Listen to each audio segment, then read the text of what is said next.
नमस्कार दोस्तों।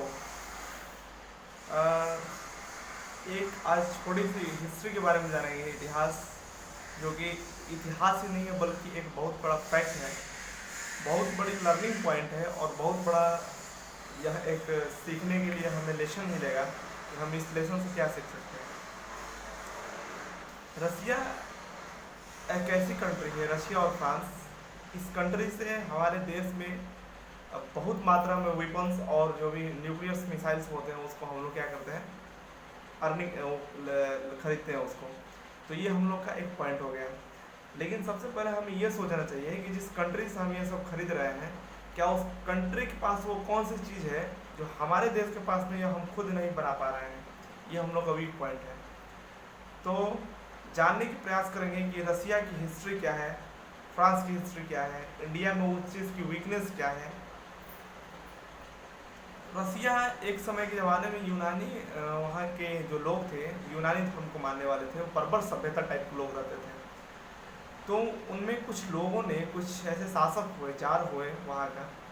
रशिया के राजा को जार बोलते हैं और वहाँ की सांसद को ड्यूमा बोलते हैं।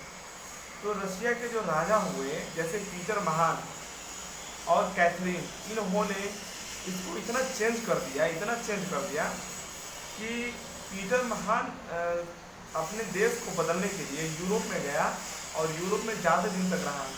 रहने के बाद वहाँ से लेसन सीखा कैसे हम अपने देश के एडमिनिस्ट्रेशन सिस्टम को रखेंगे, कैसे हम उस देश के पुलिस सिस्टम को रखेंगे। और सीखने के बाद वहाँ से फिर वापस आया। वापस आने के बाद हर एक व्यक्ति के घर में एक एक कैंची भिजवाया। ये भी एक यूनिक चीज़ है कि कैंची भिजवाए। कैंची भिजवाने के बाद से हर एक लोगों को कहा कि आप दाढ़ी अपनी काट लीजिए, दाढ़ी is not allowed in this country. तो सबको कटवा दिए। फिर कुछ ड्रेसिंग सिस्टम में चेंज करवा दिए। जैसे कि वो कहा कि आपके पास अगर पुराने ज़माने वाले ड्रेस हैं तो उसका बंद करिए और पैंट शर्ट पहनिए, स्प्लेंडर लाइफ दीजिए। पश्चिम के जैसे लोगों हैं उन लोगों की तरफ लाइफ जीने की प्रयास कीजिए। तो पीटर महान अपने सामाजिक सिस्टम पे अपने एक नए बदलाव की तरफ मूव किया और अच्छा दिन लाया। और लाने के बाद आज की डेट में हम वहाँ की एडमिनिस्ट्रेशन सिस्टम, चूँकि रसिया जो है कम्युनिस्ट पार्टी, कम्युनिस्ट कंट्री है। और तो हम इसको बारे में इसलिए डिस्कस किए हैं कि कोई भी देश अपने स्ट्रगल करके इतनी तेज़ी से आगे बढ़ जा रहा है। जहाँ पे कुछ नहीं था वहाँ पे बहुत कुछ हो गया है। उसी समय की बात है कि आपको पता है कि वर्ल्ड में फर्स्ट वर्ल्ड वार 1914 से लेकर 18 तक हुआ था। सेकेंड वर्ल्ड वार 1939 से लेकर 1945 के बीच में हुआ था। जस्ट 1945 के बाद से कोल्ड वार होने स्टार्ट हो गया। Cold war is not cold war, ये कोई वार नहीं था, बट ऐसा लग रहा था कि नहीं थर्ड वर्ल्ड वार हो जाएगा।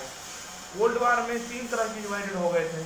जैसे कि हम लोग की एक रशिया वाला पोर्शन है, वो ऊपर की यूएसएसआर और यूएस वाला यानी यूनाइटेड स्टेट ऑफ अमेरिका, ये जो राज्य थे, इन दोनों के बीच बहुत सारे टकराव तरह का वो माहौल बनने लगा। और जो नीचे वाला पोर्शन है अफ्रीका और भारत वाली जो रेंज है साउथ अमेरिका, ये कंट्री जो थी ये किसी की टच में नहीं आई। तो हम इसे जानने की प्रयास करेंगे कि यूएसएसआर और रशिया के बीच में, यूएस और यूएसएसआर के बीच में क्या हुआ। तो क्यूबा एक कंट्री है जो नॉर्थ अमेरिका से नीचे पड़ती है।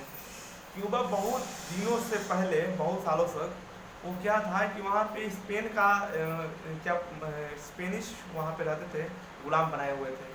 स्पेन के हटने के बाद से जब स्पेन से स्वतंत्र हुआ तो वो क्या किया है कि अब वो सोचा कि नहीं हम क्या करें।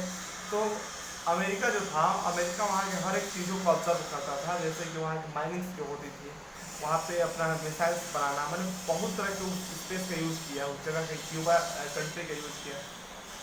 तो क्यूबा स्वतंत्र होना चाहता था। उसी समय जो यूएसएसआर है, यूएसएसआर ने क्यूबा को सपोर्ट किया और सपोर्ट करने के बाद वो एंटी हो गया।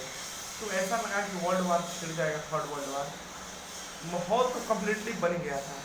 थर्ड वर्ल्ड वार का मतलब ये हुआ था कि जो यूएसएसआर था, सोवियत संघ, वो वहाँ पर अपने जो भी मिसाइल लॉन्चर्स हैं, जो भी हथियार वीपन्स हैं, वहाँ पे लिया कर इकट्ठा कर दिया था। और अब अटैक ही करने वाले थे। लेकिन ये वार था, ये वार नहीं हुआ।